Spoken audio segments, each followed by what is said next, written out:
Iran ने एक जबरदस्त स्ट्रेटेजिक मूव की है कि जो कोई सोच भी नहीं सकता था। ईरान की इस मूव के बाद हो सकता है अमेरिका इसी साल तबाह हो जाए। ईरान के इस मूव के बाद ग्लोबल ऑर्डर हमेशा के लिए बदल जाएगा। और जब आप ये कहानी सुनेंगे कि ईरान ने किया क्या है और उसकी इंप्लीकेशंस क्या होने वाली हैं, लिटरली आपके रोंगटे खड़े हो जाएंगे।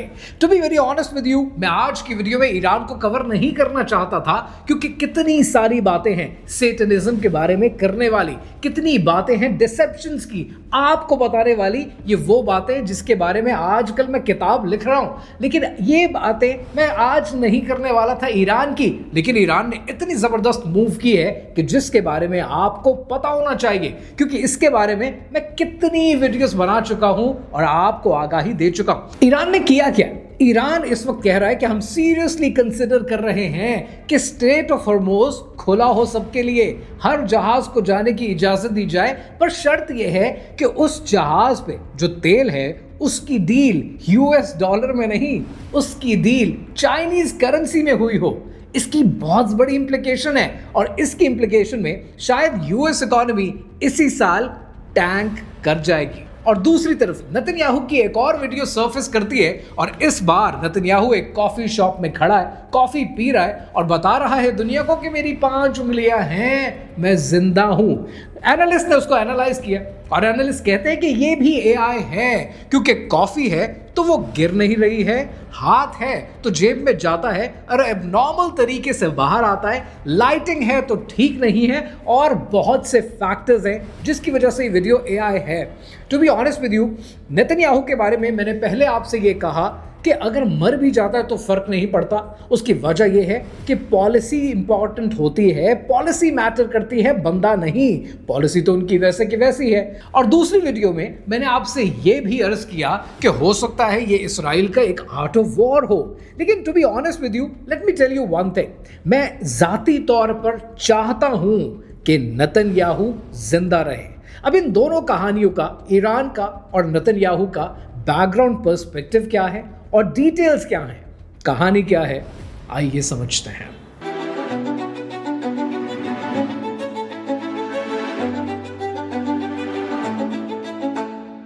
ये कहानी शुरू होती है सन 1967 में, जब मिस्र और शाम ने यह फैसला किया कि हमें अपने वो इलाके वापस चाहिए जिन टेरिटरीज के ऊपर इसराइल ने कब्जा कर लिया।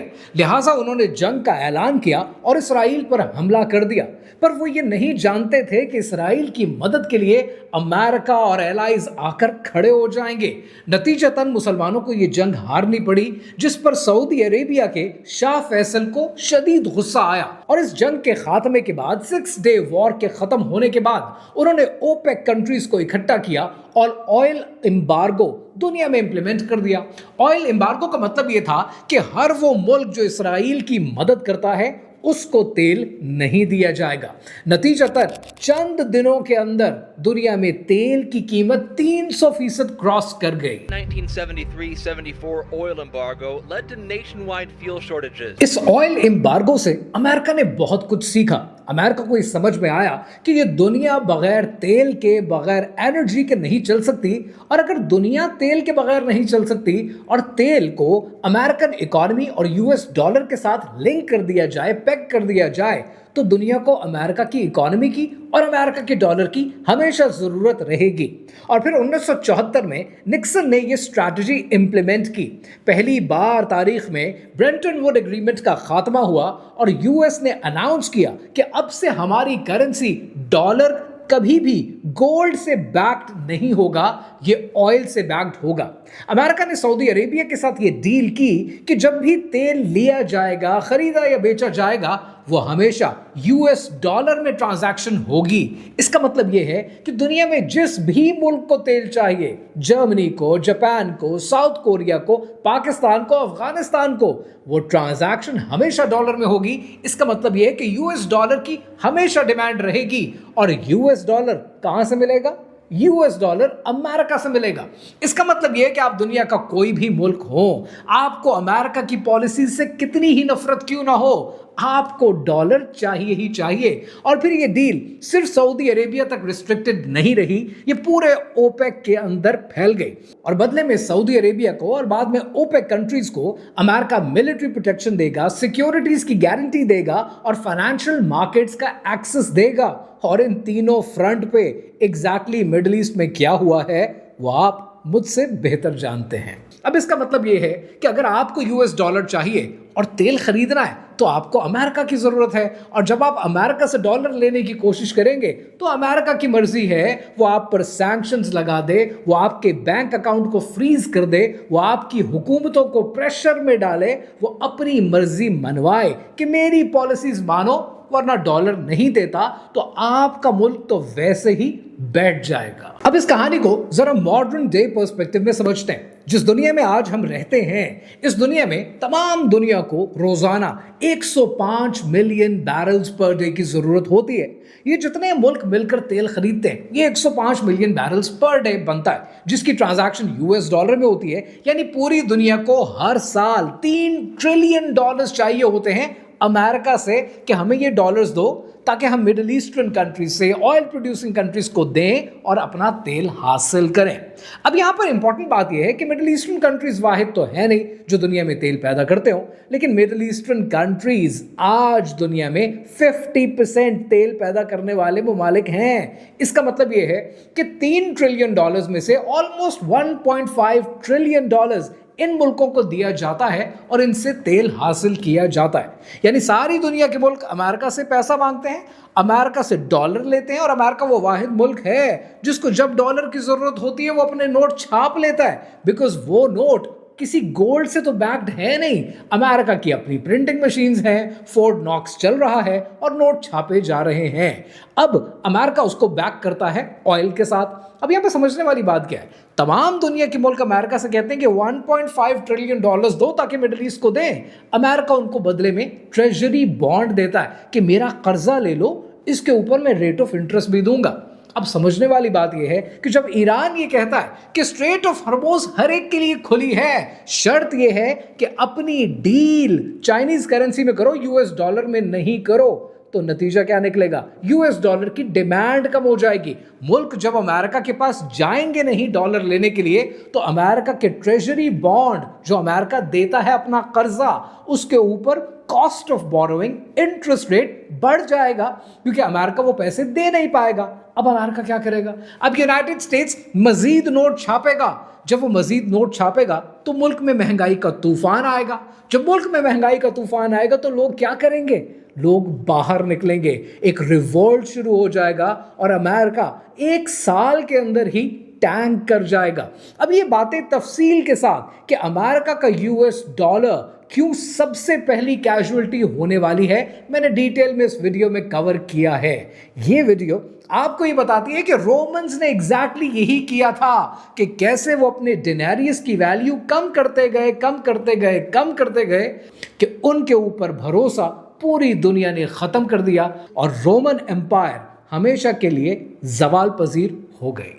अब यहां पर कुछ दोस्त कहेंगे कि यूएस की जो डॉलर इकोनॉमी है, ये डॉलर इकोनॉमी पूरी दुनिया में तो 100 ट्रिलियन डॉलर्स की है, तो 1 ट्रिलियन से क्या फर्क पड़ता है कि अगर 1.5 ट्रिलियन डॉलर्स कम भी हो जाए ईरान की वजह से, स्ट्रेट ऑफ हॉर्मुज़ की वजह से या चाइनीज करेंसी की वजह से। You need to understand one thing, America का टोटल कर्जा इस वक्त 38.5 ट्रिलियन डॉलर्स है, जिसके ऊपर इंटरेस्ट पेमेंट 1 ट्रिलियन डॉलर्स है इस साल। यानी पहली बार अमेरिका में जो मेडिकेयर का बजट है, जो डिफेंस का बजट है, इन सब से बड़ा उसके कर्जे की रीपेमेंट हो चुकी है। यानी अमेरिका के अंदर तो खुद उनकी एक्स यूएस ट्रेजरी सेक्रेटरी कह चुकी है, जो मैंने इस डिटेल वीडियो में आपको समझाया था कि फिस्कल पॉलिसी डोमिनेट कर रही है। यानी अब फिस्कल मेजर्स मेंटेन करेंगे और अमेरिका की इकोनॉमी टैंक करेगी। इसका मतलब क्या? इसका मतलब यह है कि जब अमेरिका अपने कर्जे के ऊपर इंटरेस्ट पे करने के काबिल नहीं है, वहां पर एकदम से 1.5 ट्रिलियन डॉलर्स का हिट मिल जाए, उसका मतलब सिर्फ 1.5 ट्रिलियन डॉलर्स का हिट नहीं है। उसका मतलब यह है कि पूरी दुनिया जो अमेरिका को मानती थी, उसके हुक्म के आगे सरबसजूद होती थी, वो होनी बंद हो जाएगी। हर मुल्क की अपनी पॉलिसी होगी, अमेरिका को ये समझने की जरूरत थी कि मिलिट्री मसल के ऊपर सिर्फ मुल्क नहीं चला करते। आज हर एक को रशिया की जरूरत क्यों है? क्योंकि रशिया चाहे तो किसी वक्त भी गैस बंद कर सकता है यूरोप की, किसी वक्त भी पेट्रोल बंद कर सकता है पूरी दुनिया का।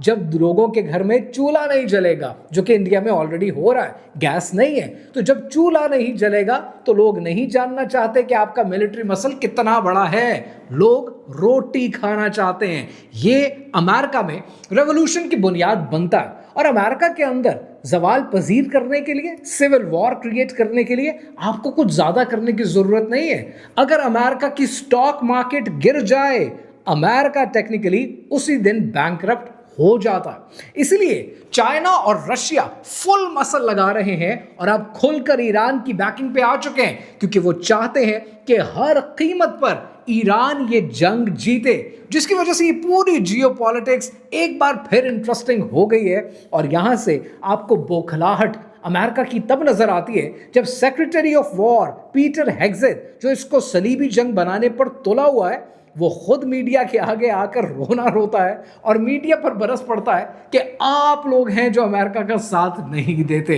लाइक कैन यू इमेजिन कि अपना गुस्सा, अपना किया धरा किसी और के मत्थे मार दिया जाए। और दूसरी बात नेतन्याहू की एक वीडियो फिर सरफेस करती है और इस बार वो एक कॉफी शॉप में कॉफी पी रहा है और मीडिया से बात कर रहा है। अब यहां पर बहुत से एनालिस्ट कहते हैं कि ये वीडियो भी एआई बैक्ड है, एआई से बनी हुई है, एआई बेस्ड वीडियो है। उसकी वजह ये है कि जो कॉफी वो हिलाता है वो कॉफी गिरती नहीं है, वो कॉफी से सिप लेता है, कॉफी कम नहीं होती है, वो जेब में हाथ डालता है, एबनॉर्मल तरीके से हाथ जेब में जाता है। जो लाइटिंग है वो लाइटिंग एबनॉर्मल है, वो चलती नहीं है। और सबसे बड़ी बात, जिस कॉफी शॉप में वो गया है, जिस लम्हे वो गया है, वो गूगल के ऊपर क्लोज दिखाया जा रहा है। सो इन सब बातों से ये एआई बेस्ड वीडियो लोग कहते हैं कि है।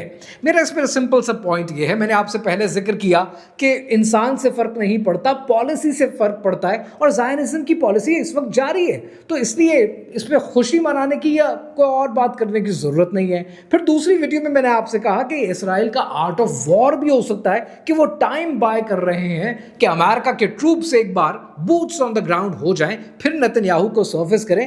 That could be possible. लेकिन जाती तौर पर इस वक्त मैं चाहता हूं कि नेतन्याहू जिंदा हो। और इसकी वजह क्या है? अगर आपको याद हो तारीख, तो आपको यह भी याद होगा कि जब अबू जहल की गर्दन उड़ाई जा रही थी तो उसने क्या कहा था? उसने कहा था कि मेरी जब गर्दन उड़ाओ तो थोड़ा नीचे से उड़ाना, ताकि दुनिया देखे कि एक सरदार की गर्दन है। ये अकड़ का जुमला याद है? ये तकब्बुर आपको पता है? ऐसे में जब गजा में इतने मासूम बच्चों को शहीद किया गया, ये मौत तो बहुत सिंपल है कि बॉम्ब आया, ईरान ने मारा और नेतन्याहू मर गया। इस कहानी में तो कुछ मजा नहीं आया ना। इंसाफ तो तब होगा कि नेतन्याहू जिंदा हो, नेतन्याहू जिंदा रहे, वो ये जंग देखे, इस जंग में वो इसराइल को और अमेरिका को नामुराद होता देखे। इस जंग के बाद जो सिविल वॉर खड़ी होगी अमेरिका में और सिविल वॉर खड़ी होगी खुद तल अवीव के अंदर, वो ये सिविल वॉर देखे कि खुद इनके लोग इनकी बोटियां नोचेंगे, वो होगा इंसाफ। तो नेतन्याहू के जिंदा होने से या मर जाने से कोई ज्यादा फर्क पड़ता नहीं है। तुम्हें भी देखना होगा ये आलम, हम भी देखेंगे। तुम्हें भी देखना होगा ये आलम, हम भी देखेंगे। तुम्हें रुस्वा सरे बाजार आलम, हम भी देखेंगे।